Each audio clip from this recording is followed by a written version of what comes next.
Hello dear UPSC aspirants and welcome to Edutap. So guys, इस series में हम आपके टॉप 1000 एमसीक्यूज प्रैक्टिस कर रहे हैं और इस सेशन में हम डिस्कस करेंगे आपके कॉम्प्रिहेंशन पैसेजेस के कुछ प्रीवियस ईयर एग्जाम से उठाए हुए कुछ इंपॉर्टेंट और अच्छे पैसेजेस। तो चलिए गाइस शुरू करते हैं। जल्दी से लाइक कर लीजिए वीडियो को, सब्सक्राइब कर लीजिए अगर आप यहाँ पहली बार हैं तो। और गाइस, अगर आप कोई कोर्स ढूंढ रहे हैं अपनी यूपीएससी सीसैट की प्रिपरेशन के लिए जिसमें quants, reasoning, English, PYQs, mock test, sectional test, test series, ये सब आपको अगर ज़रूरत है तो come join us in our courses. Guys, बड़ा सिंपल सा तरीका है, वैसे तो लिंक इस वीडियो के डिस्क्रिप्शन में भी दिया है, मैं बड़ा सिंपल तरीका बताता हूँ। आप बस अपने ब्राउजर पे जाइए और सर्च करिए edutap.in। आप जैसे ही edutap.in सर्च करेंगे आप हमारे लैंडिंग पेज पे आ जाएंगे और नीचे स्क्रॉल करेंगे तो ये दिखेंगे आपको हमारे सारे कोर्सेज। यहाँ एंड में है आपका सीसैट कोर्सेज, इस पर क्लिक कीजिए, नीचे आइए और ये रहे आपके सारे के सारे कोर्सेज 2026 के लिए। गाइज, ये मास्टर कोर्स है आपका जिसमें मैथ्स, रीजनिंग, इंग्लिश सभी के आपको लाइव क्लासेस मिलेंगे एग्जाम से पहले। कॉन्सेप्ट क्लासेस कंडक्ट की जाती हैं, कॉन्सेप्ट नोट्स मिलते हैं आपको, मॉक टेस्ट मिलते हैं, टेस्ट सीरीज मिलती है आपको। और ये सब आपको सिर्फ 2700 रुपीज़ में पड़ने वाला है पूरे एक साल की वैलिडिटी के साथ। आप इसकी वैलिडिटी बढ़ा भी सकते हो बट मिनिमम इज़ 1 ईयर। तो अगले साल नवंबर तक आप इसको यूज़ कर पाओगे and the coupon code is super 81। और गाइज, अगर आप डेमो लेसन्स लेना चाहते हैं तो दीज आर एब्सोल्युटली फ्री। आप इस कोर्स में भी एनरोल कर सकते हैं, नहीं तो नीचे जाके आपको यहाँ पे हमारे demo lessons, English, reasoning, quants, ये सब मिल जाएंगे। Please look at the sessions, watch them, and then decide that if you want to whether you want to enroll yourself or not। तो चलिए गाइज, अब शुरू करते हैं अपना आज का सेशन। तो गाइज, हम पैसेज पढ़ेंगे और फिर इनका सॉल्यूशन देखेंगे यहाँ पे। तो उसमें हमें सबसे क्या करना होता है, हमें पहले क्वेश्चंस पढ़ना होता है, फिर क्वेश्चन की डिमांड क्या है, फिर उसके बेसिस पे हमें पैसेज पढ़ना है और फिर आंसर करना है। तो उसने पूछा है, in the context of India which of the following best reflects the most critical message of the passage. के क्रिटिकल मैसेज क्या दिया है पैसेज में, तो पढ़ते हैं। Many people do not understand the connection between solid waste management and health in terms of the consequences of unattended heaps of garbage which become home for flies and other vermin। कि लोग solid waste management का और health का connection नहीं समझते, क्योंकि जो कूड़े के जो ढेर लगे होते हैं, ठीक है, उनमें मक्खियाँ और मच्छर बैठते हैं, कीड़े मकोड़े पैदा होते हैं, वायरसेस होते हैं जिसकी वजह से बीमारियाँ फैलती हैं।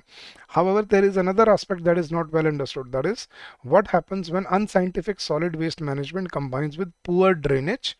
कि जो कूड़ा करकट है, अगर वो पुअर ड्रेनेज और dumping of untreated sewage into drains which are meant to carry storm water during rains. कि अगर उसी कूड़े के ढेर को अगर सीवेज में अगर वो ब्लॉक कर दे, वो पुअर ड्रेनेज की वजह से, और उसको डंप कर दिया जाए अनट्रीटेड ड्रेन्स में सीवेज के साथ, तो उससे क्या होता है, जो बारिश के टाइम पे जो स्टॉर्म वाटर लेके जाने वाली जो जो वो होती हैं ड्रेन्स होती हैं, वो ब्लॉक हो जाती हैं। The result is choke drains which are full of stagnant water breeding mosquitoes resulting in the spread of wide spread borne disease. तो कहना क्या चाह रहा है, उसने क्या कनेक्शन बताया कि सॉलिड वेस्ट मैनेजमेंट कितना ज़रूरी है हमारे देश में, क्योंकि उससे सिर्फ कूड़े से सिर्फ उसके आसपास रहने वाले को नहीं, जब बारिश आती है तो सारे शहर में ही बीमारी फैलने का खतरा होता है। तभी आपने देखा होगा बारिश के सीजन में बहुत मलेरिया, डेंगू केसेज आते हैं। So this is because of poor solid waste management and its adverse impact on general health of people. तो पढ़ते हैं इस ऑप्शन क्या दिए हैं। Option A, in India the drainage networks are not separate for sewage and storm water. ये message दे रहा है कि इंडिया में सीवेज और स्टॉर्म वाटर अलग अलग नहीं है, नहीं। So I don't think that can be the critical message. Urban local bodies do not have enough resources and legislative authority to deal with the problems of waste management. I think उसमें resources की बात चलो अभी तक है नहीं, वैसे कुछ देखते हैं। Solid waste management should be integrated with the maintenance of drainage and sewage networks, okay? And bad management of solid waste and sewage systems by our municipalities is the reason for drinking water shortages in drinking water shortage की बात नहीं हो रही, ये भी नहीं कह रहे कि रिसोर्सेज नहीं है, लेजिस्लेटिव अथॉरिटी नहीं है, वो सब है, लेकिन solid waste management should be integrated with the maintenance of drainage and sewage networks. उसी के साथ उसको इंटीग्रेट कर देना चाहिए। That is the critical message given by the passage के सॉलिड वेस्ट मैनेजमेंट ड्रेनेज और सीवेज सिस्टम्स को ब्लॉक करने में बहुत बड़ा प्रॉब्लम क्रिएट करते। तो तीनों को क्या कर देना चाहिए, इंटीग्रेट कर दो, ताकि एक चीज़ ठीक हो तो दूसरी अपने आप ठीक हो जाएगी। So option C was your correct answer. चलिए guys, next question. With reference to the above passage the following assumptions have been made. हमें अजम्पशन देखनी है, 3 अजम्पशन दिए और फिर बताने इनमें से कौन सी अजम्पशन वैलिड है, इनवैलिड है। चलिए तो पैसेज पढ़ते हैं guys. In India authorities always look to store the maximum amount of water in reservoirs due to the monsoon season. ठीक है, इंडिया में अथॉरिटीज़ जो है, मतलब सरकार जो है, वो maximum amount of water reservoirs में स्टोर करते हैं during the monsoon season which is then used for irrigation and generation of electricity during the summer months. बिल्कुल सही है। It is an internationally accepted practice that the water level of a reservoir should be kept below a certain level before the onset of season। ये global practice है कि भाई monsoon season शुरू होने से पहले एक पानी का लेवल एक नीचे होना चाहिए ताकि पानी भरने की जगह हो। This is so that when monsoon rains come there is space to store the excess rain water and also so that water can be released in a regulated manner, but the authorities store the maximum amount of water in reservoirs even before the close of the monsoon, only to ensure greater electricity generation and irrigation. लेकिन India में मतलब बारिश के मौसम से पहले भी वो फुल रखते हैं रिजर्वोयर्स को, ताकि ठीक है ज़्यादा इलेक्ट्रिसिटी जनरेट की जा सके और ज़्यादा इरीगेशन के लिए पानी यूज़ किया जा सके। तो अब देखते हैं कि इस ऑप्शन क्या है। High risk are involved in holding maximum water in reservoirs due to our over dependence on hydro power projects. High risk है इसके साथ, देखो, but the authority store the maximum amount of water even before the close of the monsoon only to ensure greater electricity generation and irrigation। देखो option B तो correct है। Storage dam capacity of dam should not be fully used before और during the monsoon season, ये तो उसने बोला हुआ है। High risk are involved in holding maximum water.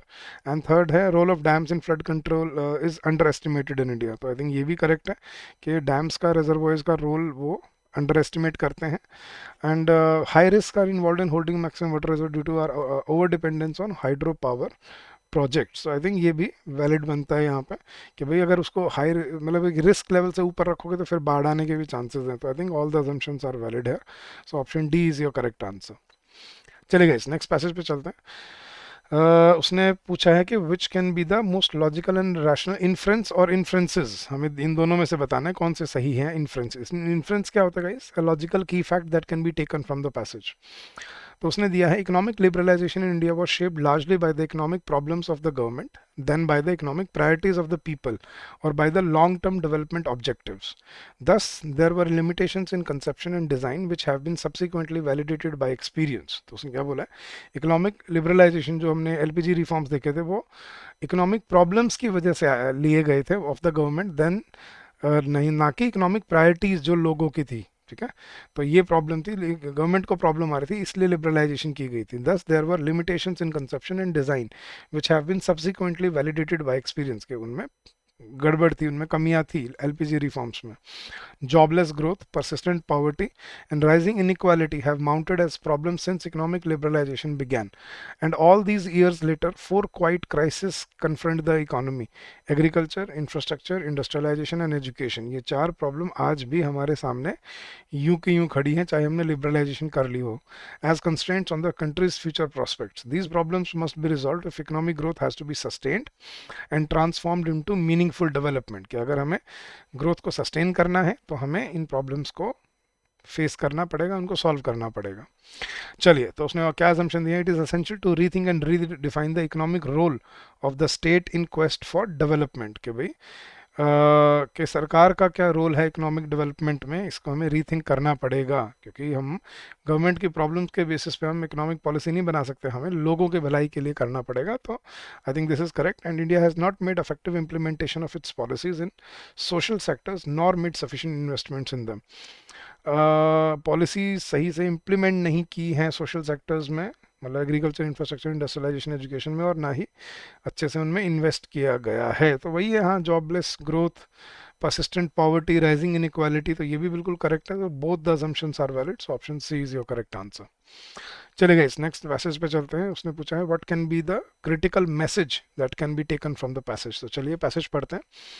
Spanish ships in the late 16th century first brought the potato tuber from South America to Europe। Spanish ships पहली बार 16th century में potato tuber लेके आए south America से Europe में। whereby in the early 19th century it had become a reliable backup to cereal crops। और बहुत जल्दी, मतलब 150-200 सालों में ही वो एक बैकअप बन गई थी सीरियल क्रॉप्स का, particularly in the cold rain soaked soils of Ireland, especially Ireland जैसे एरियाज में। The Irish were soon almost wholly dependent on the potato as the staple food. के आयरिश जो लोग थे वो जल्दी ही क्या हो गए, उन्होंने पोटैटो को अपना स्टेपल फूड बना लिया। And they were planting primarily one prodigious variety, the lumbar potato.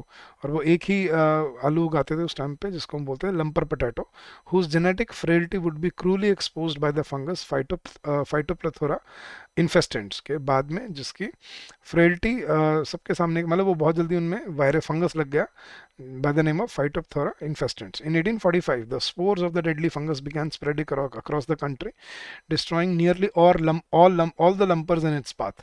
और 1845 में क्या हुआ, ये डेडली फंगस के स्पोर्स फैलने लगे पूरे देश में और लगभग सारी फसल उन्होंने खराब कर दी. द रिजल्टिंग फेमाइन किल्ड और डिस्प्लेस्ड मिलियंस, और जो इसके वजह से सूखा पड़ा. सोचो आप अपने देश की स्टेपल क्रॉप को रिप्लेस कर दो किसी फॉरेन क्रॉप के साथ, और थोड़े साल बाद उसके अंदर कीड़े ऐसे लग जाएं कि मतलब देश भूखा मर जाए. तो that is not a wise decision. तो हमें ऐसे एकदम से नई क्रॉप्स को इंट्रोड्यूस करने से पहले हमें सोचना चाहिए, हमें एकदम से नहीं चेंज शिफ्ट कर लेना चाहिए. तो ये एक मैसेज है. तो पढ़ते हैं, अब ऑप्शन देखते हैं. For introducing any foreign plant into a country, the soil and climate conditions of that country should be suitable. कि नए प्लांट को इंट्रोड्यूस करने के लिए सॉइल और क्लाइमेट कंडीशन सूटेबल होनी चाहिए. Okay. As a staple food of a country, tuber crops like potato can not replace cereal crops. के ऐसा नहीं है कि ये एक्सट्रीम ऑप्शन है कि भाई ऐसा नहीं हो सकता, होता है, लेकिन वो सही होनी चाहिए crop. Some of the fungal infections और plants can not be prevented और stopped from spreading across large areas. ये भी मैसेज नहीं दे रहा कि ऐसे फंगल को नहीं रोका जा सकता. Relying on a homogeneous food source is not desirable.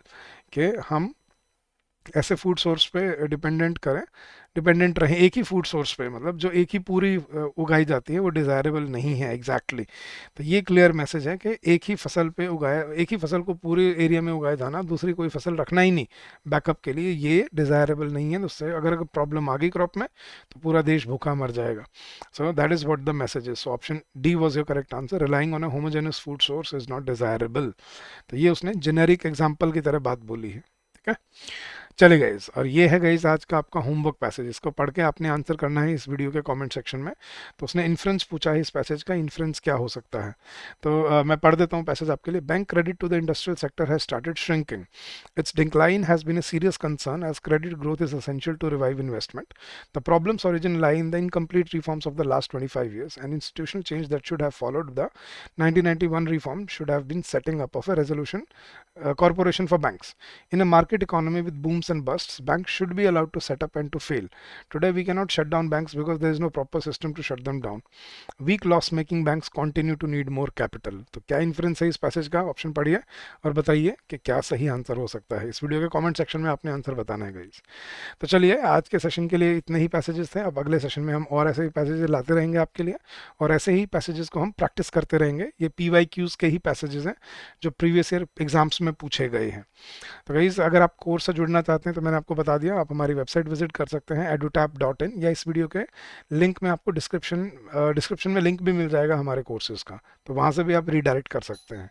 चलिए गाइस, तो आज के लिए इतना ही. अगर आप कोई डाउट है, कोई query, you can always call us on this number which is 8146207241, और you can also drop us an email at hello@edutap.co.in. So thank you so much once again guys. All the very best and keep on working hard.